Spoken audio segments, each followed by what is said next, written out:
안녕하세요. 청취자분. 오늘 저희는 세계 망명제도의 위기에 관한 자료들을 좀 깊이 들여다보려고 합니다. 이 망명 시스템이 지금 어떤 복잡한 문제들을 안고 있는지 그 핵심을 한번 파헤쳐보죠.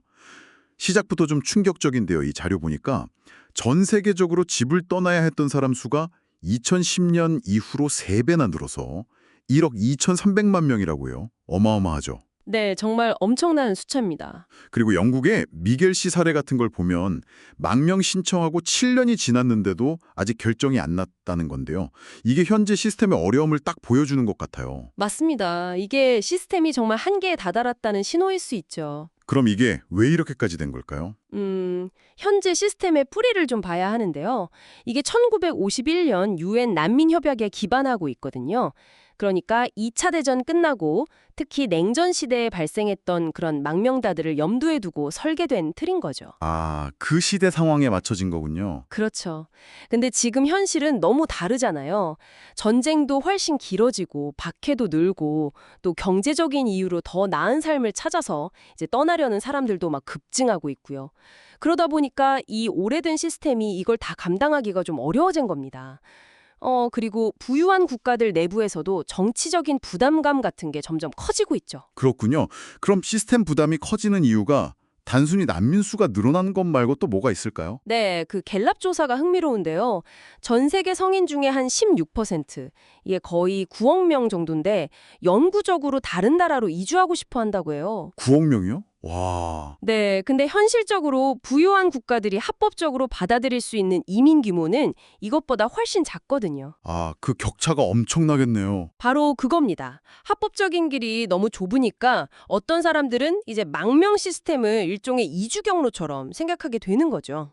아, 그럴 수 있겠네요. 이게 결국 망명 심사를 더 지연시키는 큰 원인이 되고 또 망명 제도가 남용되고 있다 이런 인식을 퍼뜨려서 결국은 시스템 자체에 대한 대중의 지지 기반을 약화시키는 그런 악순환이 생기는 겁니다. 실제로 수치로도 나타나나요? 네, OECD 국가들 신규 망명 신청 건수를 보면 2023년에 270만 건으로 확 늘었어요.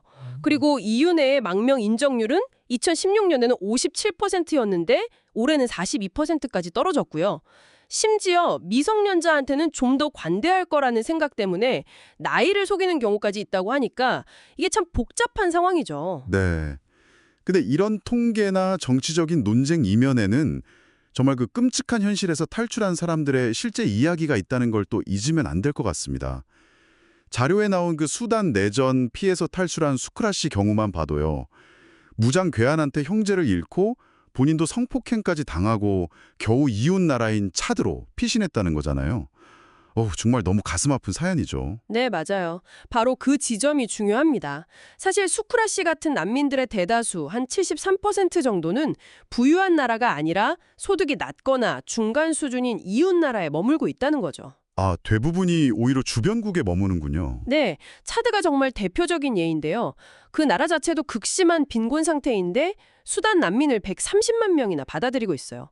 물론 국경 통제가 현실적으로 어려운 면도 있겠지만 문화적으로 가깝다거나 아니면 이 사람들이 정말로 위험을 피해서 왔다는 그런 인식, 또 의지할 만한 복지 시스템이 없다는 점도 작용하는 것 같습니다. 그런데 이분들이 그럼 어떻게 생계를 유지하나요? 차드 정부가 다 지원하긴 어려울 텐데요. 그렇죠. 자료를 보면 정말 최소한의 기부랑 그리고 스스로 노동을 해서 생계를 꾸려가요. 수크라 씨 같은 경우는 진흙벽돌을 만들면서요. 진흙벽돌을요? 네, 하루 지원 비용이 1달러도 안 된다고 하니까 이게 뉴욕 호텔에서 난민 가족 지원하는 비용이 하루에 380달러 정도라고 하는데 비교하면 정말 극명한 대조죠. 와, 하루 1달러 미만, 대 380달러. 이 비용 차이만 봐도 사실 부담이라는 게 실제로는 어디에 더 크게 주어지고 있는지 좀 다시 생각하게 되네요. 네, 그렇습니다. 물론 콜롬비아나 케냐처럼 난민들에게 노동 허가를 내주고 정착을 돕는 뭐랄까 좀 긍정적인 시도들도 있긴 합니다. 하지만 전반적으로 보면 대부분의 부담은 그 주변국들이 지고 있는 게 현실이죠. 반면에 부유한 국가들은 자기들 국경에 도착하는 그 소수의 망명 신청자들에게 더 집중하는 경향이 있다는 거군요. 네, 그리고 이 사람들이 꼭 가장 절박한 사람들이 아닐 수도 있다는 점도 생각해 봐야 해요. 예를 들어 인신매매 비용을 감당할 수 있는 상대적으로 좀 형편이 나은 사람들일 수도 있고요. 아니면 2015년에 독일이 시리아 난민을 대거 받아들였을 때처럼 고학력자 비율이 꽤 높았던 경우도 있었죠. 아, 그때 독일의 결정이 인도주의적으로는 굉장히 좋은 평가를 받았지만 동시에 그게 또 위험한 여정을 부추겼다거나 전 세계적으로 반이민 정서를 자극했다는 그런 비판도 있었잖아요. 맞아요. 그런 복합적인 결과가 있었죠.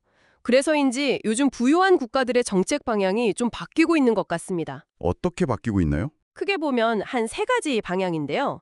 첫째는 자국 영토 안에서 망명 신청하는 것 자체를 좀 어렵게 만들고 있어요. 예를 들어 미국 바이든 행정부가 쓰는 그 CBP-1 앱 같은 거요. 망명 희망자가 앱으로 미리 약속을 잡아야만 신청할 수 있게 하는 거죠. 아, 절차를 더 까다롭게 만드는 거네요. 그렇죠. 또 호주처럼 아예 자국 영토 밖에서 망명 심사를 진행하는 역외처리 시설을 운영한다거나 최근에 이탈리아랑 알바니아가 협력하기로 한 모델도 비슷한 맥락입니다. 역의 처리. 그게 첫 번째군요. 두 번째는요? 두 번째는 난민 발생지나 그 인접 국가에 대한 지원을 강화하겠다고는 하는데 실제 내용을 보면 망명 신청자들이 거쳐오는 경유국의 국경 통제를 강화하는 데 자금이 더 많이 쓰이고 정작 인도주의적 지원 예산은 좀 부족한 그런 상황이에요. 겉으로는 돕는다고 하지만 실제로는 막는 데도 집중한다. 뭐 이런 거군요. 네, 그런 비판이 가능하죠. 그리고 세 번째는 망명 신청했다가 실패한 사람들, 이 사람들을 돌려보내는 걸 더 강화하고 있습니다. 비자나 원조 같은 걸 연계해서 압박하기도 하고 콜롬비아 같은 경우는 관세를 무기 삼아서 압박하기도 했고요. 더 나아가서는 아예 다른 제3국으로 보내버리는 방안도 논의 중이라고요? 네, 안전하긴 하지만 사람들이 별로 가고 싶어 하지 않는 그런 제3국으로 추방하는 방안도 EU 같은 곳에서 논의가 되고 있습니다. 결국 이 모든 논의의 핵심은 진짜 보호가 필요한 망명하고 경제적인 이유의 노동 이주를 어떻게 분리할 거냐, 이 문제로 귀결되는 것 같네요. 맞습니다. 뭐 이런 방향으로 가는 것 같아요. 네, 전반적인 흐름이 그렇죠. 청취자분께서 보시기에 이 흐름은 결국 뭘 의미하는 걸까요? 결국 인도주의적인 책임하고 국경 통제라는 아주 오래된 딜레마 사이에서 부유한 국가들이 점차 우리 국경 밖에서 가능한 한 빨리 문제를 좀 처리하려는 쪽으로 무게중심을 옮기고 있다. 이렇게 볼 수 있을 것 같습니다. 망명 신청이라는 행위 자체를 자기네 영토에 들어오기 전에 어떻게든 차단하거나 걸러내려는 시도라고 할 수 있겠죠. 그렇군요. 자, 그럼 마지막으로 이런 질문을 한번 던져볼 수 있을 것 같습니다.